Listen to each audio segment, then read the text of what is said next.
Santiago, siervo de Dios y del Señor Jesucristo, a las 12 tribus que están en la dispersión. Salud.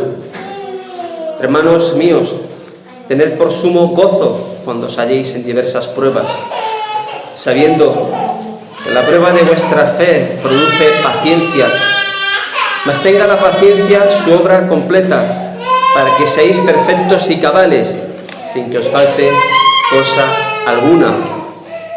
Y si alguno de vosotros tiene falta de sabiduría, pídala a Dios, el cual da a todos abundantemente y sin reproche, y le será dada. Pero pida con fe, no dudando nada, porque el que duda es semejante a la onda del mar, que es arrastrada por el viento y echada de una parte a otra. No piense pues, quien tal haga, que recibirá cosa alguna del Señor. El hombre de doble ánimo es inconstante en todos sus pasos. Amén. Hermanos, esta epístola es una de las más tempranas. Posiblemente fue escrita antes del año 50, después del martirio de Esteban, en un momento en que la persecución y la presión sobre los cristianos de Jerusalén provocó que estos fueran esparcidos por todo el mundo romano. Es uno de los primeros documentos que tenemos del Nuevo Testamento. Esto para entender un poquito el contexto. Segundo punto, el autor, Santiago. La verdad es que yo siempre me he hecho un lío con Santiago, porque confundía. ¿Quién es este Santiago? Santiago no es un nombre hebreo. Este Santiago que nosotros conocemos es Jacob, un tal Jacob. Para aquellos que hemos estudiado latín, Jacob en latín es Jacobus, Jacob. Y con el tiempo se le empezó a llamar San Jacobus. ¿Ya empieza a sonar algo? San Jacobus, Santiago. Con el tiempo dio a Santiago. Son cosas de los idiomas, así son. Este Santiago, o este Jacob, también conocido como el Justo, y una cosa muy curiosa, y es que es el medio hermano de Jesús. Es el medio hermano de Jesús. Y dirigió la iglesia de Jerusalén. A este Santiago se le apareció Jesús después de su resurrección y después a todos los apóstoles. Y no sabemos, tal vez esta aparición a su medio hermano fue el motivo de su conversión, porque hasta ese momento todos los hermanos de Jesús como que no apoyaban su mensaje ni su misión, ¿no? Pero a partir de ese momento, Santiago empezó a seguir a Jesús con gran devoción. La historia temprana de la iglesia nos cuenta que era un hombre que tenía las rodillas como si fuesen las de un camello, llenas de callos, rodillas gruesas de tanto orar. También cuenta la historia que fue martirizado en Jerusalén. Lo subieron a lo alto del templo y de allí lo tiraron. Pobre hermano, que no murió con la caída, fue golpeado hasta morir mientras oraba por sus atacantes. ¡Wow! Tremendo, hermano. Y estoy muy contento, la verdad es que he disfrutado muchísimo la preparación de Santiago, porque es un libro muy práctico. Habla de nuestra conducta, de nuestras relaciones, de nuestros deberes, de las tentaciones. ¿Imaginas ser medio hermano de Jesús? Qué cosa tan tremenda, ¿verdad? Pero ¿te has fijado que Santiago no empieza la epístola proclamándose a sí mismo como el hermano de Jesús? Eso podría haber sido un poquito vanidoso, y seguramente había algunos en la iglesia que le decían eso: este es el medio hermano de Jesús, pero él no se presenta así. Lo más importante para Santiago era señalar que Jesús era no su hermano, sino ¿quién? Su Señor. Era su Señor. Los judíos, influenciados por Grecia, utilizaban Señor como un nombre de Dios. Y esto fue peligroso, porque era el mismo nombre que se daba a los emperadores, ¿no? Para decir que eran Dios. Así que es toda una declaración de intenciones. Siervo de Dios y del Señor Jesucristo. Santiago podía decir esto porque había aprendido a imitar la conducta de su amo. Y es a esto que estamos todos invitados, a imitar ¿qué? Su mansedumbre, su paciencia, su humildad, su amor y todas estas virtudes semejantes. Pero asimismo también todo sirviente espera que sus amos le cuiden y busca todo lo necesario en las manos de sus amos. Así que nosotros vamos a ver hoy, en el día de hoy, la importancia de buscar su voluntad pacientemente. La epístola de Santiago es una carta que está en principio dirigida, como podemos leer, a las 12 tribus. ¿Esto qué ocurre? ¿Qué significa? ¿Que solo está escribiendo Santiago a aquellos cristianos que tenían un trasfondo judío? ¿O a todos los cristianos en general? Porque se dirige a las 12 tribus, ¿verdad? Es muy posible que Santiago escribiera esta carta antes de que tantos gentiles fueran traídos a la iglesia, al menos en un número significativo. El enfoque de Santiago se encuentra en aquellos judíos convertidos al cristianismo, pero ciertamente sabemos que incluye a los cristianos de todas partes.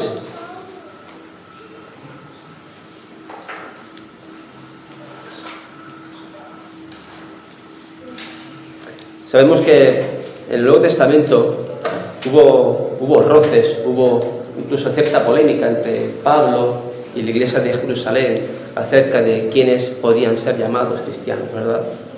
Y Pablo, el apóstol del primer siglo, se llamó a sí mismo también como el apóstol de todos, no solamente de los judíos, sino también de nosotros, los gentiles.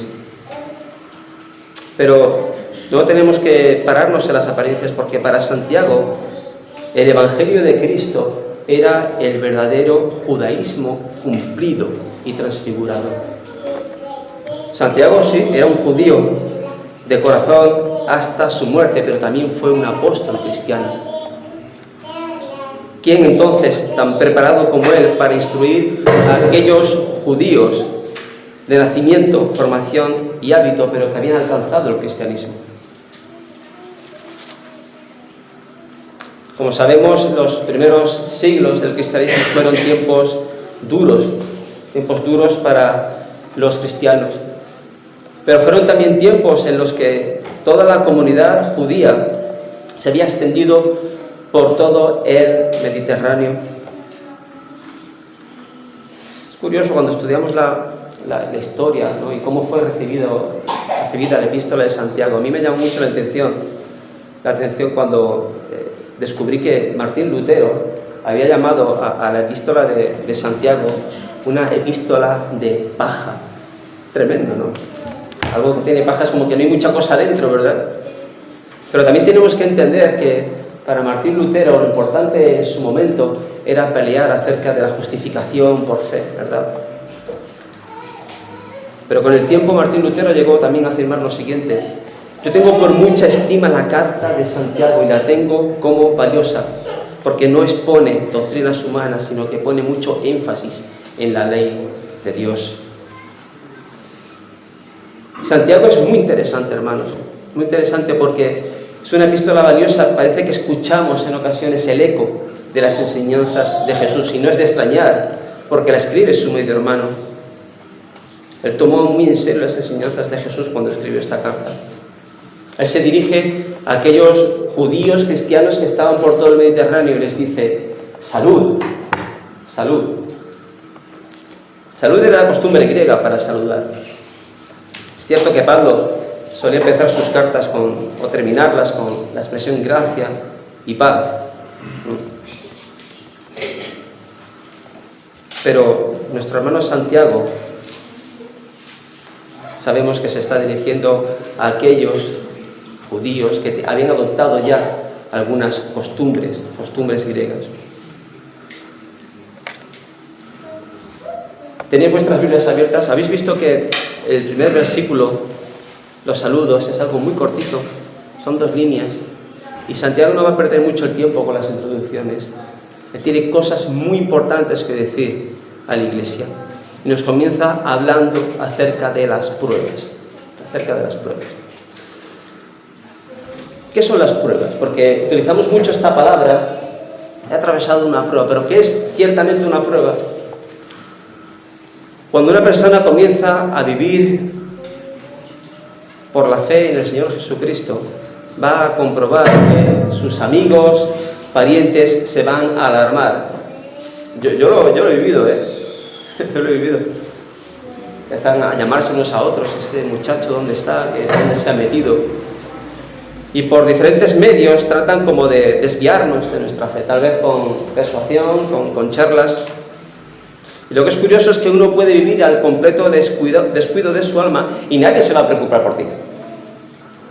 Uno puede vivir su vida en tal estado y nadie te va a exhortar, pero si te acercas a la piedad, esto va a provocar rechazo y sospecha en cada amigo y pariente. ¿Qué son las pruebas? Las pruebas no son aquellas situaciones generadas por nuestra desobediencia, sino las situaciones en las que un cristiano se ve en dificultades por causa de su fe en Cristo. Esto es una prueba. Si no fuera así, no podría decir el versículo, alegraos. No iría a decir alegraos cuando estéis pecando, ¿verdad? Las pruebas no son una situación de desobediencia y de pecado. Pueden ser motivos de alegría y no de pena. Las pruebas son las aflicciones que experimentamos por llamarnos cristianos. Y esto ciertamente no es un mensaje popular. Ven, hazte cristiano, que lo vas a pasar mal. Pero ciertamente cuando leemos las Escrituras, ¿qué encontramos? En Hebreos leemos acerca de nuestros hermanos. Fueron vituperados, azotados en prisiones, en cárceles, apedreados, aserrados, muertos a filo de espada, andaron de acá para allá cubiertos con pieles de ovejas y cabras, pobres, angustiados, maltratados. Y nuestro bendito Señor ha regalado a la Iglesia una inagotable fuente de enemistad con el mundo. No pensemos que nos podemos llevar bien con el mundo. No penséis, dijo el Señor, que he venido para traer paz a la tierra. No he venido para traer paz, sino espada. Porque he venido para poner en disensión al hombre contra su padre, a la hija contra su madre y a la nuera contra su suegra. Y los enemigos del hombre serán los de su casa. Así que, ¿te llamas cristiano? Vendrán pruebas. Lo siento. Vendrán pruebas. El Señor no nos da a escoger si vamos a tener pruebas o no. Ni siquiera nos da a escoger aquellas pruebas que nos convienen. Lo único que podemos escoger es nuestra actitud con la prueba. Y esta actitud tiene que ser de alegría. Esto es el cristianismo, el mundo al revés. Arriba hacia abajo, abajo hacia arriba. Estad contentos. Es un difícil mandamiento. Es cierto que el mundo entiende el gozo como un placer, ¿no?, de los sentidos o de los gustos gratificados, pero el gozo del cristiano cuando sufre por causa de Cristo, no nos confundamos, no es simplemente aguantarnos, no es apretar las mandíbulas, esa no es la actitud. Cierto que las cargas pueden ser pesadas, pero no debemos dejar que todas nuestras energías se agoten en soportar, aguantar y aguantar. Porque si nuestras pruebas al final no nos hacen bien, nos harán mal. Hay motivos para gozarse en las pruebas. Es la felicidad de comprender que por muy pesada que sea la carga, no nos va a aplastar. Porque Cristo llevó la carga por nosotros. El verdadero gozo en la prueba, en sufrir por Cristo, lo tenemos porque participamos en sus padecimientos y estamos siendo moldeados a su semejanza. ¿Qué nos dijo Jesús? Alegraos, regocijaos, porque grande será en los cielos vuestra recompensa. En el mundo tendréis tribulación, aflicción, pero confiad, yo he vencido el mundo. Alegraos. qué nos dice Pablo? Tengo por cierto que los padecimientos del tiempo presente no son nada en comparación con la gloria que ha de manifestarse en nosotros. ¡Alegraos! ¿Qué pasaba con los apóstoles cuando salían del Sanedrín? Salían contentos porque habían sido dignos de padecer ultrajes por el nombre de Jesús. De eso se trata el cristianismo, de padecer por Cristo, de compartir sus sufrimientos. Y hermanos, entiéndeme, cierto que la prueba produce dolor y tristeza. Nadie quiere ser despreciado, nadie quiere ser azotado, aserrado. Claro que sí. Pero esto no impide que los hijos de Dios se eleven por encima del dolor de la carne. Porque en verdad ninguna disciplina al presente parece ser causa de gozo, sino de tristeza. Pero después da fruto apacible de justicia a los que en ella han sido ejercitados. Hermanos, de verdad, y yo el primero, cuán lejos nos encontramos en muchas ocasiones de esa actitud de gozo triunfal. ¿Habéis pensado en nuestros hermanos que han sido quemados vivos en la hoguera? O de nuestros familiares creyentes que en su lecho de muerte han agradado a Dios en medio del dolor, mostrando así sumisión y fidelidad a su voluntad. Repito, todo creyente verdadero que está en esta sala recibirá prueba. Y verá puesta a prueba su confianza en Dios. Así que la vida del cristiano no es de color de rosa. Aquel que no quiera hacer la voluntad del Padre no podrá soportar la prueba con un espíritu manso. ¿Por qué? Porque ¿qué está batallando contra nuestro espíritu manso? Nuestra ambición, nuestra avaricia, nuestro amor por el mundo.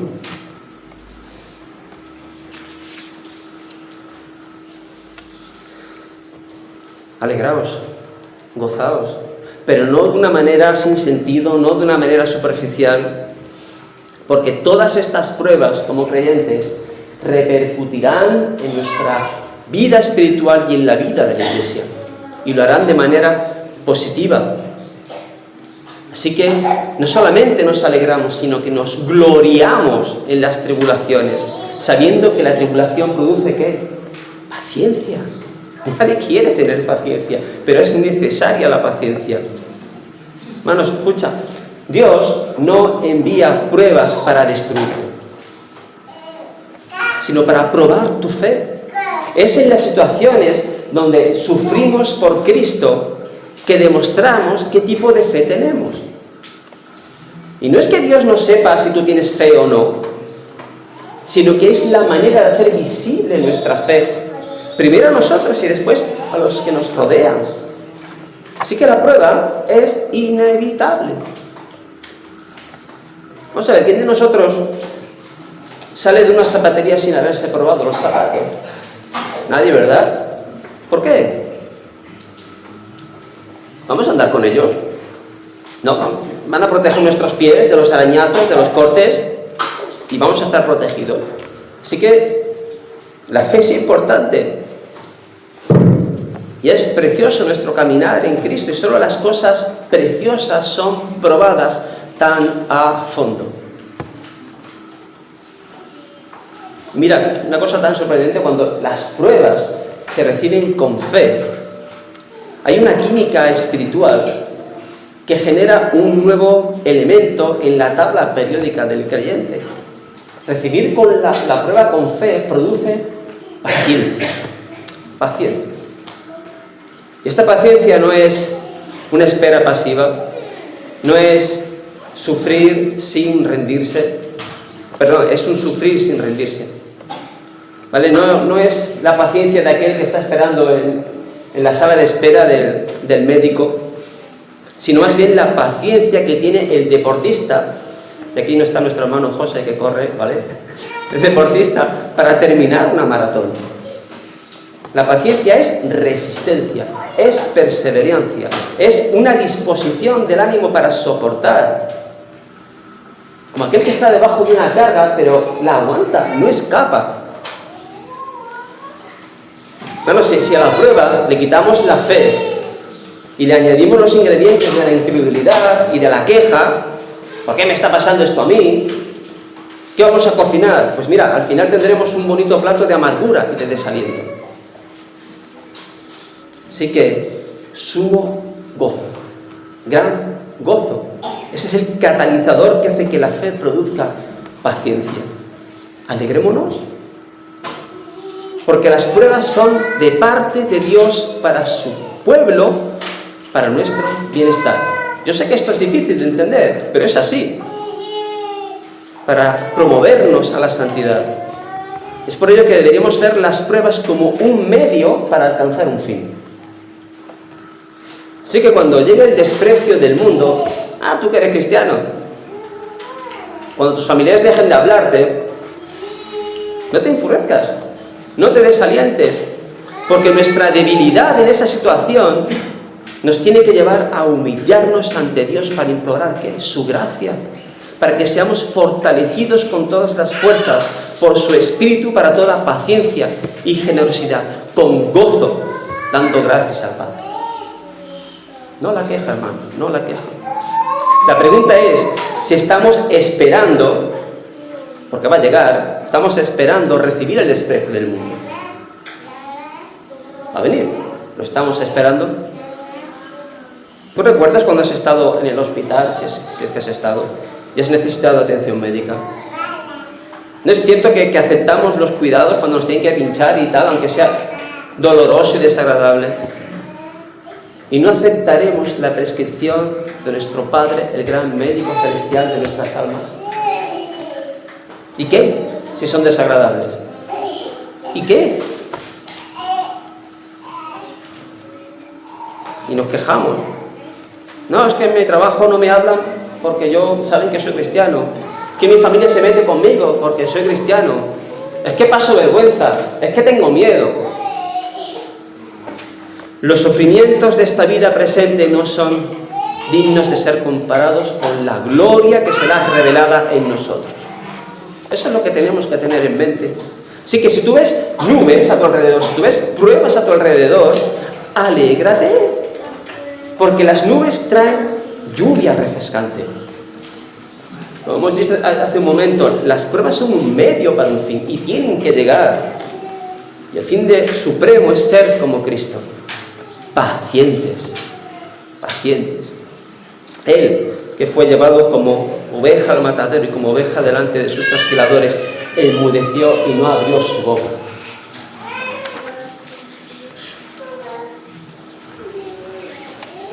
Reconozcamos que humanamente, cuando llega la aflicción, nuestro instinto natural, ¿qué nos dice?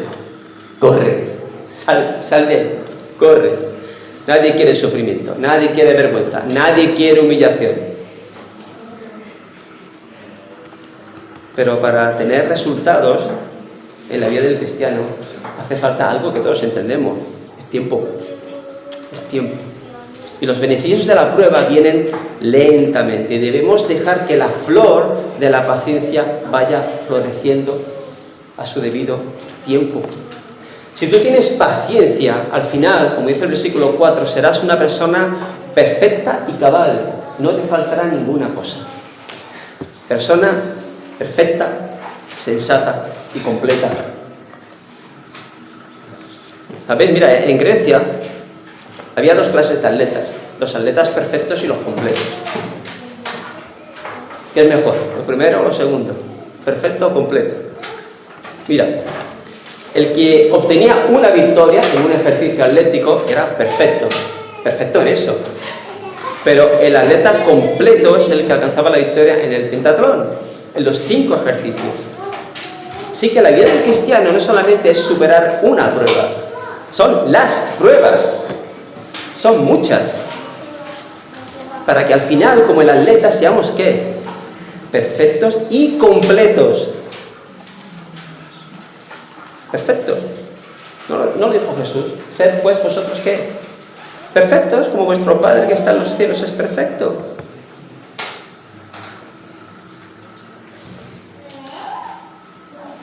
Perfectos, sensatos, completos. Y esto no significa realmente, hermanos, lo entendemos todo, ¿verdad? Que estemos libres de pecado, sino que señala a la madurez espiritual. Una fe que es probada en las dificultades nos está abriendo las puertas a una comunión más profunda con Dios, y lo sabes bien. El refrán popular dice: solo nos acordamos de Santa Rita cuando truene, ¿verdad? Y en la vida del cristiano pasa lo mismo. Estamos más cerca de Dios cuando estamos mal. Y a veces es el medio que tiene Dios para que nos acerquemos a Él. ¿Te has fijado cómo afectan los problemas a las personas que dicen que no creen en Dios? Les pasa de todo. ¿Y qué dicen? Yo ahora soy más fuerte. Yo ahora... En fin, yo ya no confío en nadie. Se han vuelto insensibles, duros. Y tienen una apariencia de fortaleza, pero sus vidas están destruidas. ¿Sabes por qué? Porque van por la vida sin el manual de empleo. Van dando palos de ciego. Así que, si tú te comportas de esta manera, si tú no tienes el manual para conducirte en esa vida que es Cristo, tú no tienes ninguna garantía de acertar en la vida. Tu vida es una lotería. Las aflicciones del impío no les van a hacer más santos. Serán más incrédulos, más murmuradores, escaparán, como ellos creen, a las dificultades, pero al realmente se equivocarse es como disparar y reventarse el pie, porque no hay modo de empleo. Y ahora, hermano, déjame hacer una puntualización que es casi una advertencia. Las pruebas, es decir, sufrir por Cristo, lleva unida cierta medida de tentación. Voy a explicar esto. Que cuando atravesemos pruebas estemos tentados a confiar más en nuestras propias fuerzas para solucionarlo. Ese es el peligro. Que no vayamos ante nuestro Padre Celestial en busca de auxilio. Porque escucha, ciertamente, si Dios no tuviera tanto favor hacia nosotros, ninguno de nosotros resistiría el desprecio y la aflicción por causa de Cristo. Tiraríamos la toalla. Puedes que estés diciendo, bueno, a ver, esto me está sorprendiendo mucho, porque yo soy cristiano, pero yo no he pasado por esto que tú me estás diciendo, esto de las pruebas de sufrir por Cristo. Entonces, con todo el amor, te digo que deberías examinar tu cristianismo, porque hay un precio por seguir a Cristo. ¿Qué dijo Jesús? Os echarán mano, os perseguirán, os entregarán a las sinagogas y a las cárceles y seréis llevados ante reyes y ante gobernantes por causa de mi nombre. Y esto será ocasión para dar testimonio. Mas seréis entregados aún por vuestros padres, hermanos y parientes y amigos. Y matarán a algunos de vosotros y seréis aborrecidos de todos por causa de mi nombre. Cuando nos presentamos como cristianos, pero el mundo nos aplaude, hay algo que no está funcionando en nuestro cristianismo. Es algo muy fuerte lo que voy a decir ahora, pero padecer por Cristo es la maravillosa obra de Dios en nosotros. Algunos dirán, bueno, ¿y qué tiene de maravilloso ser aborrecido por el mundo? Mira, cuando pasan los años en el cristianismo y miras hacia atrás, experimentas un sentimiento un poco extraño. Es que cuando recuerdas las pruebas, no es que las eches de menos, pero anhelas cómo el Señor te cubrió con su manto. Lo anhelas, el poderoso brazo de tu Padre Celestial en medio de la tormenta. Cristianos actuales recibimos pocas pruebas. ¿Sabes por qué? Porque nos parecemos demasiado al mundo. Tenemos los mismos valores, tenemos sus mismos gustos. Y es la triste realidad de muchas iglesias, porque amamos demasiado las cosas de este mundo y tenemos demasiadas cosas que perder.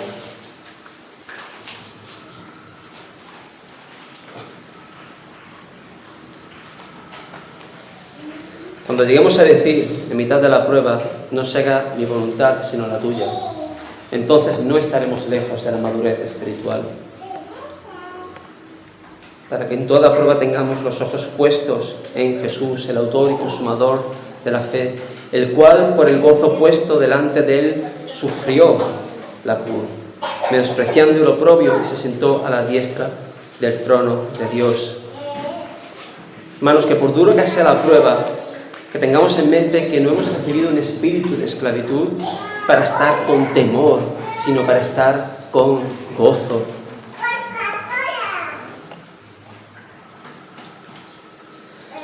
A partir del versículo 5, Santiago nos dice cómo ser ayudados en mitad de la prueba. Tenemos que ser ayudados con sabiduría. Cierto, atravesar la aflicción, el desprecio, con gran gozo, no es fácil. En ocasiones puede parecer que todo se va a caer, que no podemos con la batalla. Pero para atravesar la prueba hace falta sabiduría, sabiduría espiritual, sabiduría según Dios. Y esto no se aprende en libros ni yendo a un cursillo. Esto es más que conocimiento teológico. Porque esta sabiduría, para conducirse como cristiano, tiene que ver con vivir como Cristo, de acuerdo con su voluntad, para que seamos capaces de toda buena obra. Y escucha, y llegado el caso, saber sufrir. Porque el mundo no quiere sufrir, pero el cristiano debe aprender a saber sufrir. A veces llegan los problemas a nuestras vidas y nos paralizamos. ¿Por qué? Porque no sabemos cómo actuar. Pero la Escritura nos dice que si te falta sabiduría, ¿qué pone? Tienes que buscar a alguien que está por encima de ti, a alguien muy iluminado. No, se la pides a Dios. Él es la fuente incluso de cualquier habilidad humana, porque mira, incluso el virtuoso músico o el cirujano tiene en Dios a su primer instructor. Él es la fuente de toda sabiduría. Pero ¿no parece esto un poco como abstracto, un poco vago? Sí, la sabiduría.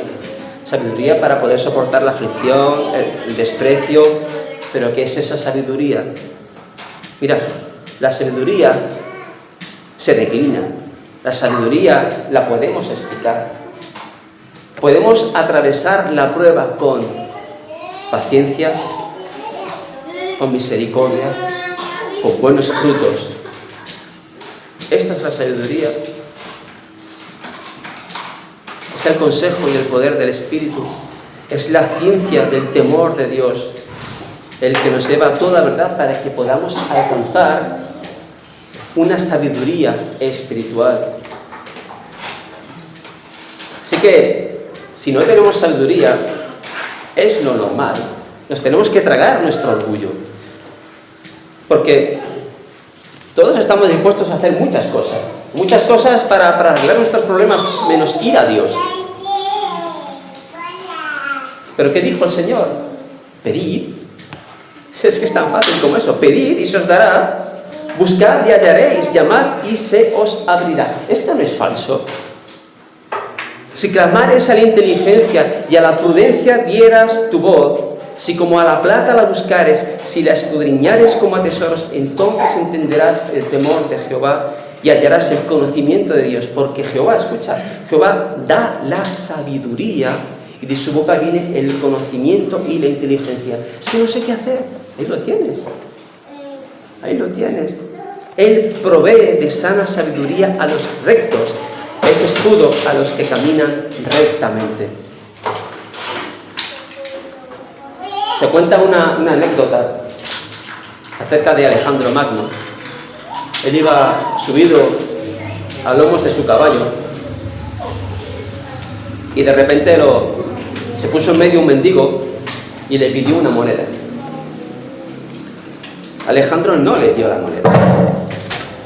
No le dio la moneda al mendigo. Lo hizo gobernador de una ciudad. Un poco excéntrico, ¿no? Y el mendigo se quedó abierto y dijo: mi rey, solo te he pedido una moneda. ¿Qué dijo Alejandro? Queda tranquilo, No pienses en ti como solo un mendigo, piensa en mí, el que te da. Y si Alejandro Magno, que era un hombre malo, era generoso, ¿cuánto más Dios nos dará abundantemente a quienes le buscan? Mira, Dios no se va a reír de ti. Dios no se va a burlar de tus deficiencias, ni te va a regañar porque estás necesitado de Él. Él nunca hará eso. Pedid y se os dará. Pedid sabiduría. Él es totalmente confiable en esta promesa. Pero cuando lo pidamos, tenemos que pedirlo con fe, creyendo. Nos vamos a poner a decir, bueno, yo le estoy pidiendo a Dios que me dé sabiduría para escapar de esta situación en la que como cristiano me está costando, donde mi fe está puesta a prueba, donde tengo que estar a la altura del Señor, pero no sé, Dios lo va a hacer y no sé, va a poder. Hermanos, esto no es pedir con fe, porque estas son las dudas de un corazón que no cree. Lo que deberíamos preguntarnos más bien es, ¿realmente yo estoy dispuesto a aceptar la ayuda que Dios me va a dar? ¿Quiero cambiar mi carácter? ¿Quiero cambiar mi costumbre? Señor, ayúdame, pero hazlo tú todo, ¿no? No tiene ningún sentido. Hermanos, acerquémonos a Dios creyendo que le hay y que Él es galardonador de los que le buscan. Y Dios responderá. ¿No recordáis cuando el Señor pidió al Padre que le quitara la amarga copa? ¿Sí? ¿Os recordáis cuando Pablo también pidió que le quitara el aguijón de la carne? ¿Cierto? Pues mira, ni una oración ni la otra fueron concedidas literalmente, pero ambas fueron respondidas de modo que Dios fuera glorificado. Esa es la respuesta de Dios. Es por eso que tenemos que estar en sintonía con la mente de Dios, buscando, pidiendo sabiduría para cumplir su voluntad en mitad de la prueba. Es así que tenemos que entender cuando el Señor nos dice, os digo que todo lo que pidierais orando, creed que lo recibiréis, porque estamos en sintonía con Él.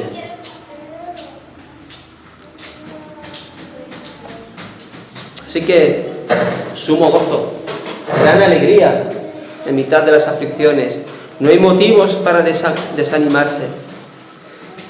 Si a nosotros nos hubieran presentado un evangelio en el que toda la cruz la tenemos que llevar nosotros, si viéramos la magnitud, cuánto cuesta seguir a Cristo y lo débiles que somos, nos vendríamos abajo, ¿verdad? Pero no hay motivos para el desánimo para aquellos cuyos ojos están puestos en la cruz, porque hermanos, ciertamente tenemos cada uno de nosotros en nuestro interior un gran tesoro, pero este tesoro sabemos bien que está ¿en qué? En vasos de barro, en vasos de barro, para que la excelencia del poder sea de Dios y no de nosotros. Esa es la razón.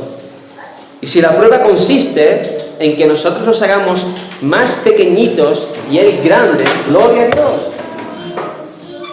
Digamos amén, porque su gracia será suficiente, porque su poder se perfecciona en nuestra debilidad.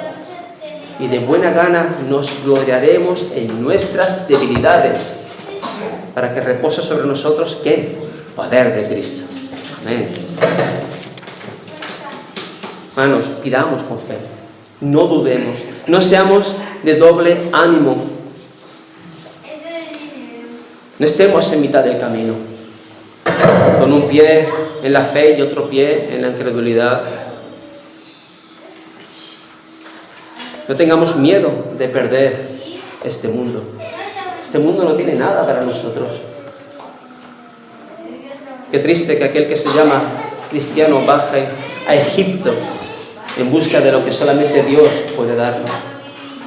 Y escucha, si atraviesas pruebas Si necesitas fe, si necesitas paciencia, si necesitas sabiduría, que la necesitamos todos. Si eres débil, ve a Jesús y dile: Señor, creo, ayuda a mi incredulidad.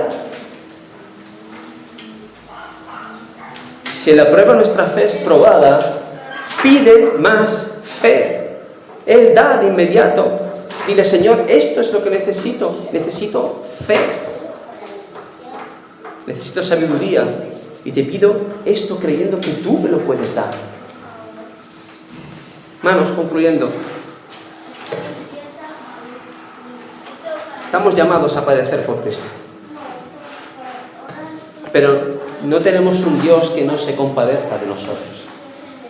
Porque el mismo Cristo fue ejemplo de prueba. Él fue sujeto a todo padecimiento. Él soportó la gran prueba, aquella de la que nos ha librado a nosotros. Él se puso en medio. ¿Y cómo se sintió nuestro Señor? Lo hemos leído hace un momento en el Salmo 22. Él se sintió derramado.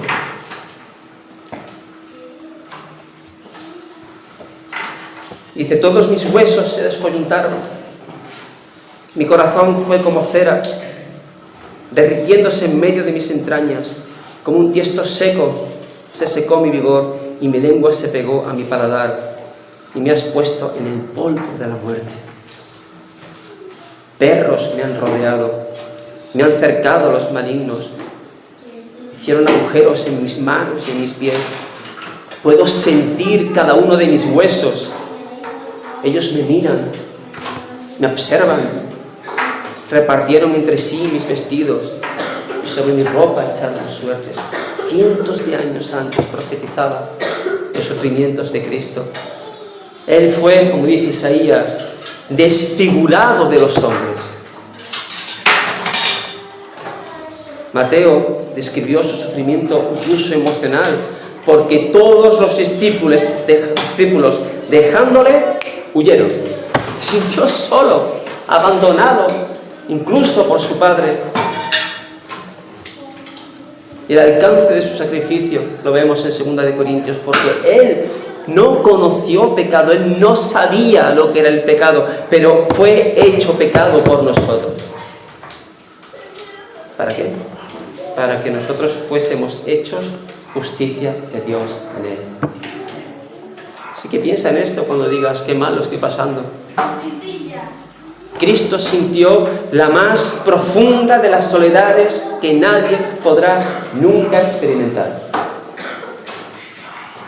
Dios mío, ¿por qué me has desamparado?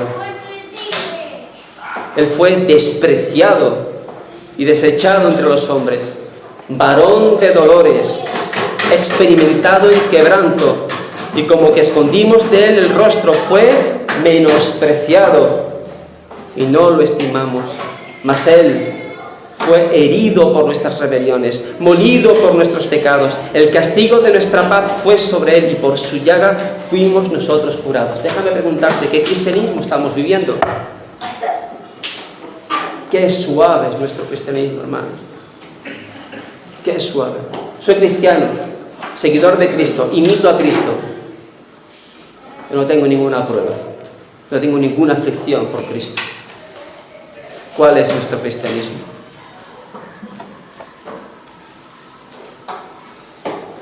Hermanos, su padecimiento, la gran prueba que él atravesó, él demostró tener fe, demostró paciencia y tuvo sabiduría. Su padecimiento en la cruz mostró la naturaleza devastadora del pecado.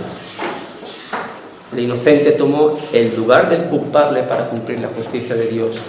Y allí, en el Calvario, triunfó sobre Satanás, el pecado y la muerte. Y Jesús entró en el reino de su Padre con sumo gozo. Entró victorioso. Y dice el Salmo: ¿quién es este Rey de gloria? Los cielos nunca vieron entrar a alguien semejante. Estaban sorprendidos. ¿Quién es? Abrid las puertas. ¿Quién es este Rey de gloria? Un día, hermanos, las puertas se abrirán para nosotros. Él atravesó victorioso la gran prueba para asegurar la salvación de todos aquellos que creen en Él. La noche que fue arrestado, Él oraba en Getsemaní. Y Él dijo: Padre, si tú quieres, pasa de mí esta copa, pero no se haga mi voluntad, sino la tuya. Paciencia. Y esta copa de sufrimiento no se le quitó a Cristo. ¿Crees que se te va a quitar a ti? No había otra manera de salvarnos. Y es gracias a su sacrificio que podemos afirmar que somos más que vencedores, porque Él triunfó en la cruz.